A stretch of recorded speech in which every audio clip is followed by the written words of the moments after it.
Assalamualaikum warahmatullahi wabarakatuh. Saya Raihan Jungko Agusta. Di sini saya mau menjelaskan PPT dari penerapan etika profesi IT dalam penggunaan teknologi informasi di masyarakat. Poin-poinnya yaitu menurut Kamus Bahasa Indonesia, etika dijelaskan dengan membedakan 3 arti sebagai berikut. 1. Ilmu tentang apa yang baik dan apa yang buruk, dan tentang hak dan kewajiban moral atau akhlak. Kedua, kumpulan asas atau nilai yang berkenang dengan akhlak. Ketiga, nilai mengenai benar dan salah dianut suatu golongan masyarakat. Atau etika merupakan refleksi atau apa yang disebut dengan self-control, karena segala sesuatunya dibuat dan diterapkan dari dan untuk kepentingan kelompok sosial atau profesi itu sendiri. Profesi adalah pekerjaan yang dilakukan berkaitan dengan keahlian khusus dalam bidang pekerjaannya. Profesi adalah orang yang mempunyai atau menjalankan profesi dan hidup dari pekerjaan itu dengan mengandalkan suatu keahlian yang tinggi. Setiap profesional berpegang pada nilai moral yang mengarahkan dan mendasari perbuatan luhur dalam melaksanakan tugas profesinya. Para profesional harus bertindak objektif, artinya bebas dari rasa malu, sentimen benci, sikap malas, dan enggan bertindak dalam pekerjaan atau jabatan menurut kewajiban, keahlian, serta keterampilan pelakunya. Hal ini disebut dengan profesi, tapi tidak berarti pekerjaan merupakan profesi. Etika profesi menurut Kaiser dalam Susrawardi Lubis 1994 adalah sikap hidup berupa keadilan untuk memberikan pelayanan profesional terhadap masyarakat dengan penuh ketertiban dan keahlian sebagai pelayanan dalam rangka melaksanakan tugas berupa kewajiban terhadap masyarakat. Selanjutnya, dan ini ciri-ciri etika profesi. Ciri khas profesi menurut artikel dalam International Encyclopedia of Education, ada 10 ciri khas sesuatu profesi, yaitu 1. Suatu bidang pekerjaan yang terorganisir dari jenis intelektual yang terus berkembang dan diperluas. 2. Suatu teknik intelektual. 3. Penerapan praktis dari teknik intelektual pada urusan praktis. 4. Suatu periode panjang untuk pelatihan dan sertifikasi. 5. Beberapa standar dan pernyataan tentang etika yang dapat diselenggarakan. 6. Kemampuan untuk kepemimpinan pada profesi sendiri. 7. Asosiasi dari anggota profesi yang menjadi suatu kelompok yang erat dengan kualitas komunikasi yang tinggi antar anggotanya. 8. Pengakuan sebagai profesi. 9. Perhatian yang profesional terhadap penggunaan yang bertanggung jawab dari pekerjaan profesi. 10. Hubungan yang erat dengan profesi lain. Selanjutnya,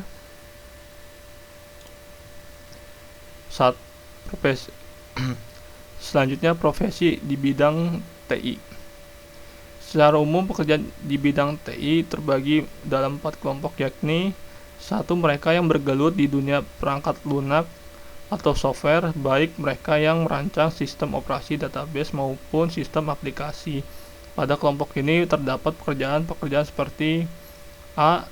Analisis sistem, bertugas menganalisis sistem yang hendak diimplementasikan mulai dari analisa proses dan alur sistem, kelebihan dan kekurangannya, studi kelayakan dan desain sistem yang akan dikembangkan, dan lainnya. B.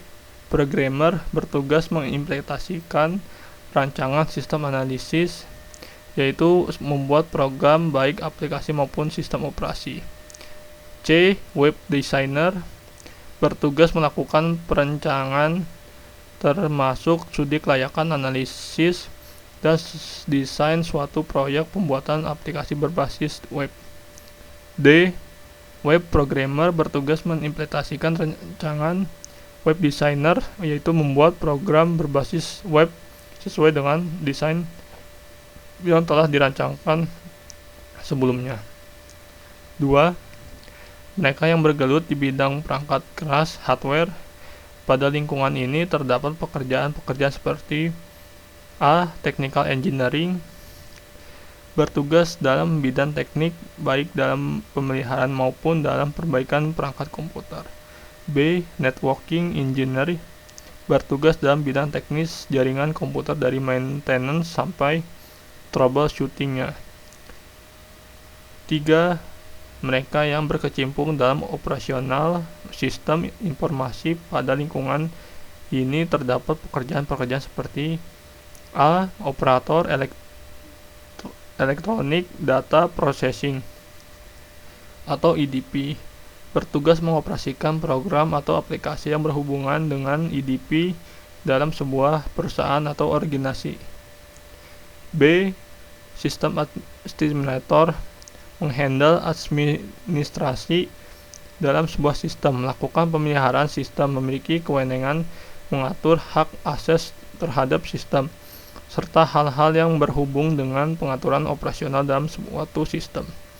C. Manajemen Information System atau MIS, Direktor, memiliki wewenang paling tinggi dalam sebuah sistem informasi, melakukan manajemen terhadap sistem tersebut secara keseluruhan, baik perangkat keras, lunak, maupun sumber daya manusianya. D. Dan lainnya seperti mereka berkecimpung di pengembangan bisnis teknologi informasi. Pada bagian ini, tugasnya diidentifikasikan dalam pengelompokan kerja di berbagai sektor industri teknologi informasi. Selanjutnya, etika profesi IT dalam masyarakat. Teknologi informasi dan komunikasi bisa menjadi pilar-pilar pembangun nasional yang bisa mengadaptasi di setiap permasalahan bangsa dan masyarakat. Sebagai contoh, menyerap tenaga kerja baru, mencerdaskan kehidupan bangsa, dan sebagai alat pemersatu bangsa dalam mengaplikasikan ilmunya atau menjalankan profesi IT bukan mudah dan bukan tidak sukar.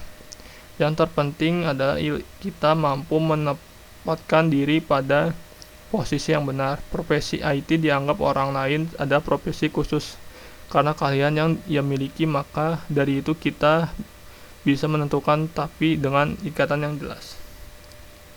Selanjutnya, undang-undang tentang TI di Indonesia. 1. Ada UU HAKI atau Undang-Undang Hak Cipta yang sudah disahkan dengan nomor 19 tahun 2002 yang diperlakukan mulai tanggal 29 Juli 2003. Di dalamnya diantaranya mengatur tentang hak cipta. 2. UU ITE atau Undang-Undang Informasi dan Transaksi Elektronik yang sudah disahkan dengan nomor 11 tahun 2008 yang di dalamnya mengatur tentang pornografi di internet, transaksi di internet, etika pengguna di internet. Pelanggaran etika profesi IT. 1. Kejahatan komputer.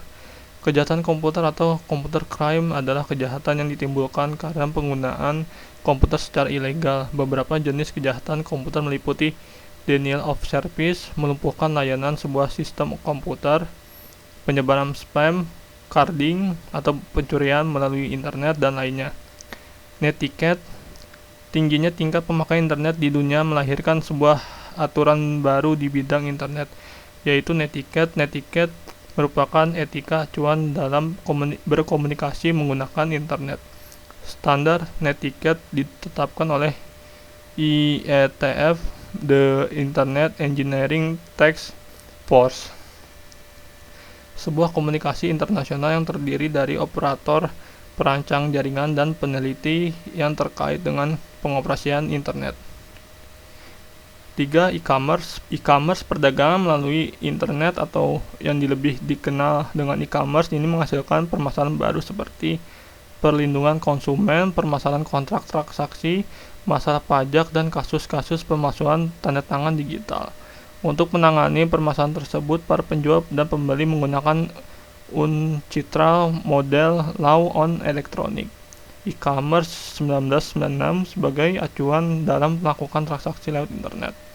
4. Pelanggaran hak atau hak atas kelayakan intelektual. Berbagai kemudahan yang ditawarkan oleh internet menyebabkan terjadinya pelanggaran hak sebagai pembajakan program komputer, penjualan program komputer, penjualan program ilegal, dan penguduhan ilegal. Mungkin sekian dari saya, mohon maaf kalau ada salah. Assalamualaikum warahmatullahi wabarakatuh.